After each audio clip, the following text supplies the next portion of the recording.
kayaknya cuman aku aja sih yang diuji kayak gini. Mereka bisa bahagia, kok aku enggak? Kenapa rumah tanggaku di sini enggak kayak mereka? Kenapa hidupku itu enggak pernah bahagia? Nah, jadi ada beberapa prinsip yang perlu kita pegang.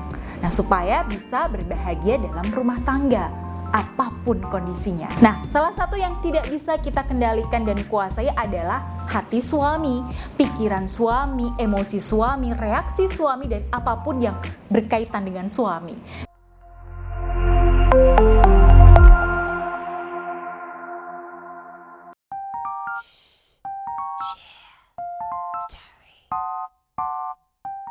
Suami di sini bohong, ya, suami kasar, suami suka marah-marah, suami suka lihat ya cewek-cewek cantik di medsos, suami chattingan nih sama selingkuhannya.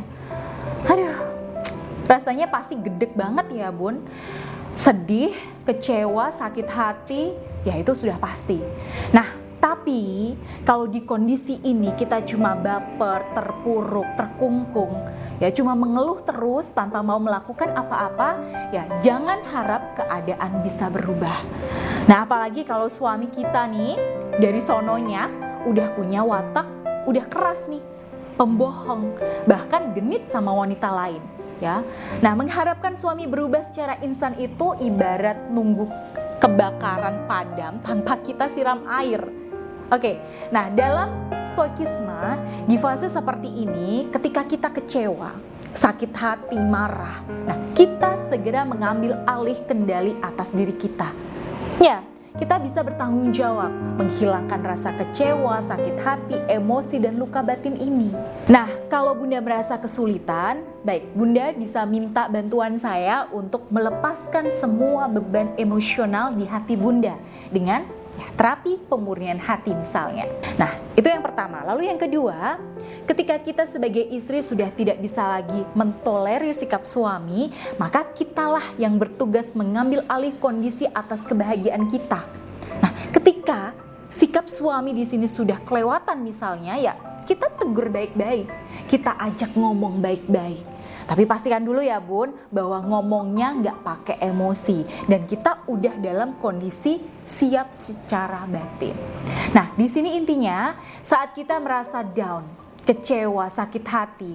Nah, kalau kita ingin keadaan berubah, maka tugas kita adalah mengambil alih kendali atas kebahagiaan kita sendiri, yaitu dengan berinisiatif ambil tindakan. Nah, semuanya dimulai dari diri kita.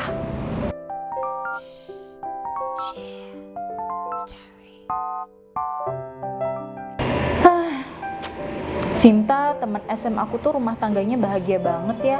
Suaminya romantis, mesra, perhatian, royal pula. Tiap minggu itu pasti bisa diajak jalan-jalan healing keluar kota. Ya kayak suamiku. Ya, pernah nggak Bunda mengalami hal seperti itu? Lagi scroll nih ya di medsos, nemu postingan temen di IG, ya, atau lihat story IG nih, story Facebook, ya, lihat status WhatsApp gitu. Nah, sekarang gini bun, gara-gara internet dan medsos, kita jadi bisa melihat satu sisi dari kehidupan teman-teman kita. Ya, padahal apa yang kita lihat itu hanya secuil dari kehidupan asli dari teman kita. Nah, kebetulan aja nih yang diposting ya pas momen bahagia mereka. Ya masa sih ya pas lagi bertengkar atau lagi ada masalah mau ditayangin di medsos gitu, apalagi dibikin live streaming nih. Kan nggak mungkin ya bun. Nah, jadi intinya apapun yang kita lihat di sosmed itu hanya sebagian kecil dan cerita kehidupan orang, jadi bukan semuanya. Nah, kemudahan mengakses media sosial hari ini itu membuat kita sering nggak sadar terjebak ya, membandingkan kehidupan rumah tangga kita dengan kehidupan rumah tangga orang lain. Nah, sadar nggak sadar nih, kita itu mulai mengukur standar kebahagiaan rumah tangga kita berdasarkan standarnya orang lain. Nah, inilah salah satu hal yang kemudian bikin kita jadi sulit untuk bahagia. Karena seperti yang pernah saya katakan Bunda, bahagia itu dimulai dari hati yang bisa bersyukur.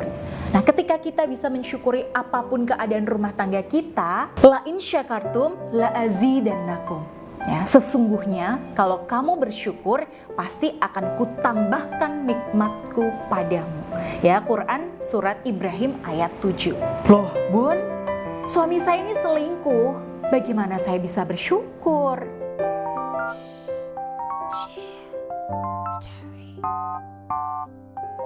Dan ketika aura kita sudah tercerahkan, nah biasanya mendadak kita lebih kuat, lebih mudah untuk berdamai dengan keadaan, dan bisa mengambil hikmah yang tersembunyi di balik beratnya cobaan rumah tangga. Ya Bun, kalau rumah tangga saya nggak dicoba seperti ini, ya mungkin saya nggak dapat pelajaran berharga dong. Mungkin saya nggak sedekat ini sama Allah. Ya mungkin saya di sini masih jauh dari agama.